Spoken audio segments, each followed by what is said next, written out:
যদি গৌর না হইতো তবে কি হইতো, কেমনে ধরিতাম দে।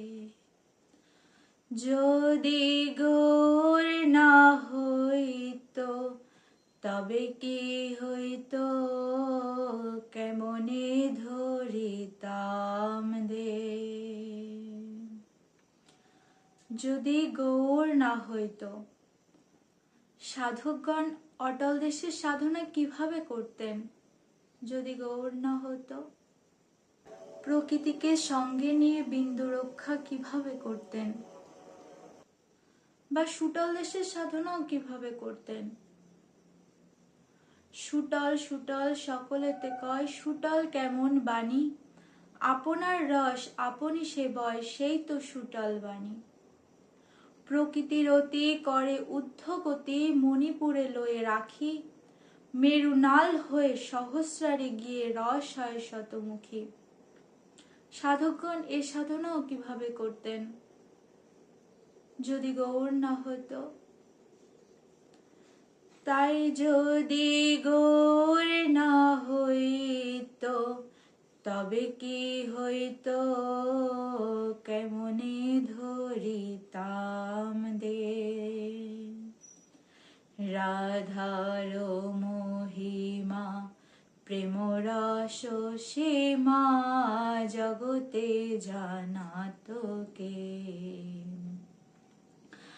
রাধার মহিমা প্রেম রস সীমা, জগতে জানাত কে।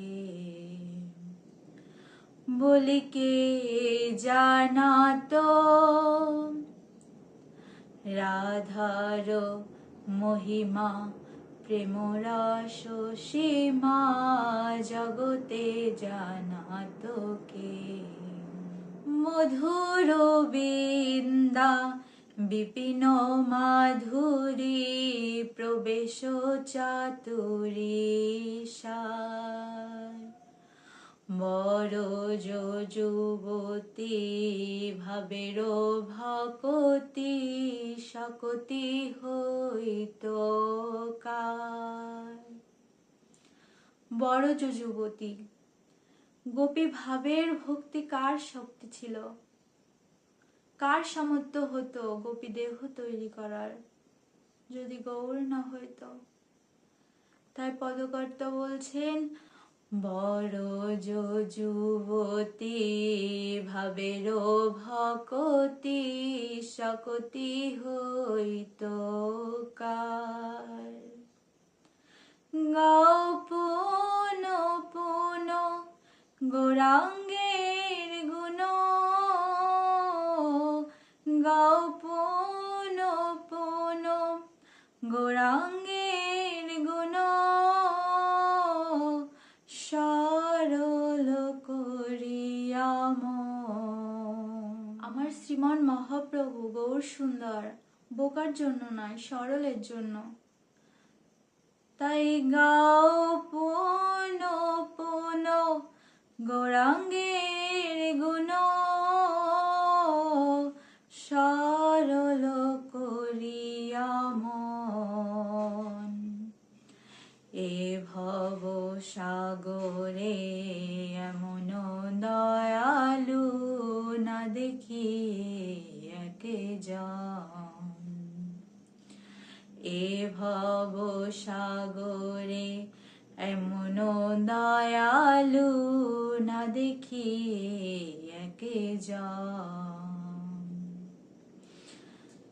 আমি গৌরাঙ্গ বলিয়া নাগিনু গলিয়া, কেমনে ধরিনু দে। আমি গৌরাঙ্গ বলিয়া নাগিনু গলিয়া, কেমনে ধরিনু দে। আমি বেঁচে আছি কিভাবে? গৌরাঙ্গ বলে আমার প্রাণ কাঁদে না। বিধি আমাকে কিভাবে বাঁচিয়ে রেখেছে। আমি গৌরাঙ্গ বলিয়া নাগেন গলিয়া কেমনে ধরিন দে।